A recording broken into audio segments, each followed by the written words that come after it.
प्यारे बच्चों नमस्कार। हमने पहले ट्रांसफार्मर के दो भागों में जान चुके हैं। बेसिक ट्रांसफार्मर क्या है, कैसे काम करता है और कितने प्रकार के होते हैं। आज हम इस सेशन के तीसरे वीडियो में जानेंगे transformer on DC supply. DC supply पे ट्रांसफार्मर काम करता है या नहीं करता है, और अगर डीसी सप्लाई दे दिया जाता है तो क्या होता है।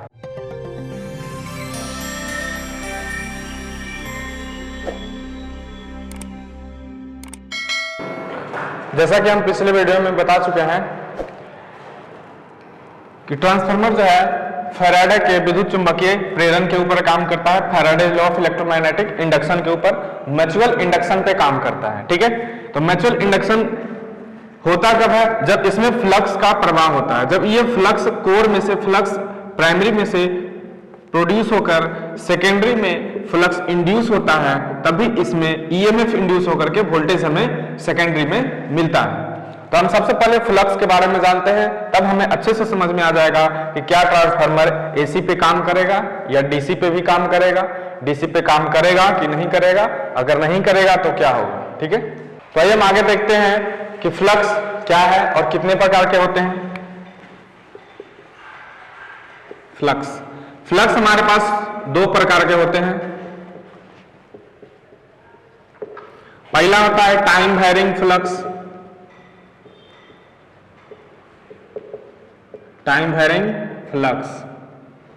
और दूसरा होता है टाइम इनवेरिंग फ्लक्स।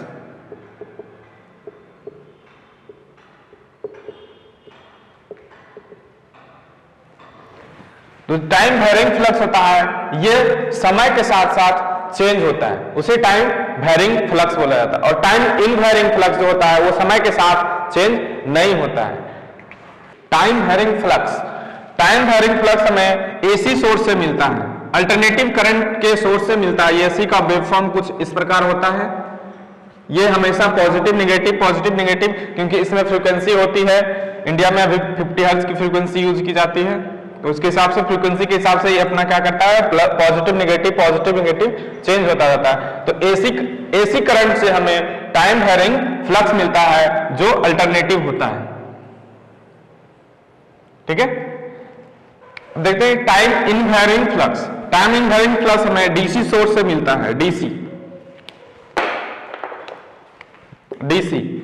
टाइम इनवेरिंग फ्लक्स हमें डीसी सोर्स से मिलता है। डीसी सोर्स में करंट हमेशा स्टेबल रहता है, वो टाइम के साथ कोई भी चेंज नहीं करता है, तो हमें फ्लक्स भी जो मिलता है वो स्टेबल मिलता है, यानी समय के साथ ये फ्लक्स में कोई भी चेंजेस नहीं होता है। चलिए अब हम मेन पॉइंट पे आते हैं। जैसे देखिए ईएमएफ इंड्यूस कब होता है, ईएमएफ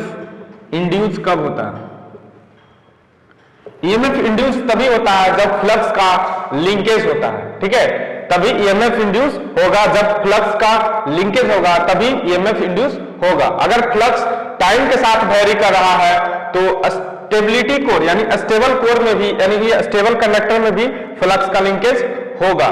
फ्लक्स को लिंकेज करवाने के लिए या तो हमें जो मेरा फ्लक्स है इसको वेरी करना पड़ेगा, या फिर मेरा कंडक्टर जो है उसे घुमाना पड़ेगा, यानी उसे वेरी कराना पड़ेगा। तो ये दोनों में से किसी एक को अगर हम घुमा देते हैं तो मेरा ईएमएफ इंड्यूस होता है। चलिए अब हम देखते हैं मेन पॉइंट पे। ठीक है, ये मेरा प्राइमरी वाइंडिंग हो गया, ये मेरा सेकेंडरी हो गया। ठीक है, सेकेंडरी वाइंडिंग में ईएमएफ तभी इंड्यूस होगा जब मेरा फ्लक्स जो है वो टाइम वेरिंग फ्लक्स होगा। क्यों? क्योंकि ये जो मेरा कोर होता है, ट्रांसफार्मर का कोर होता है, ये स्टेबिलिटी कोर होता है, स्टेबल होता है, उसमें कोई भी मूविंग पार्ट नहीं होता। जब फ्लक्स लिंकेज होगा तभी मेरा ईएमएफ इंड्यूस होगा।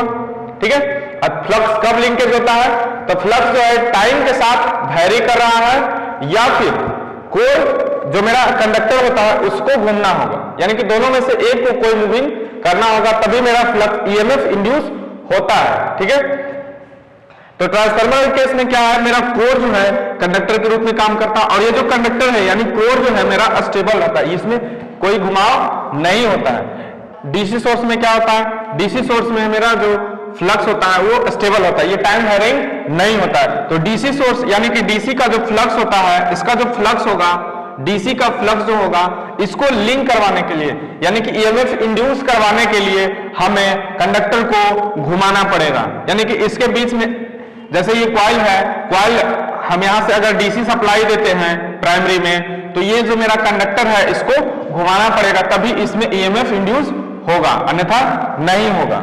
लेकिन मेरा ट्रांसफार्मर क्या होता है, स्टेबल होता है, इसका जो कोर होता है स्टेबल होता है, जिसके वजह से क्या होता है, हमारे प्राइमरी वाइंडिंग में सप्लाई देने के बाद एसी सप्लाई में जब हम प्राइमरी वाइंडिंग को जोड़ते हैं तो एसी सप्लाई में मेरा टाइम वेरिंग फ्लक्स होता है, जिसके कारण से आसानी से जो मेरा फ्लक्स होता है वो स्टेबल कोर में भी, यानी स्टेबल कंडक्टर ये जो कोर है इसमें से आसानी से ट्रेवल कर जाता है और सेकेंडरी में लिंक करने के बाद ईएमएफ इंड्यूस कर जाता है। लेकिन अगर डीसी का बात किया जाए तो डीसी में टाइम इनवेरिंग फ्लक्स होता है,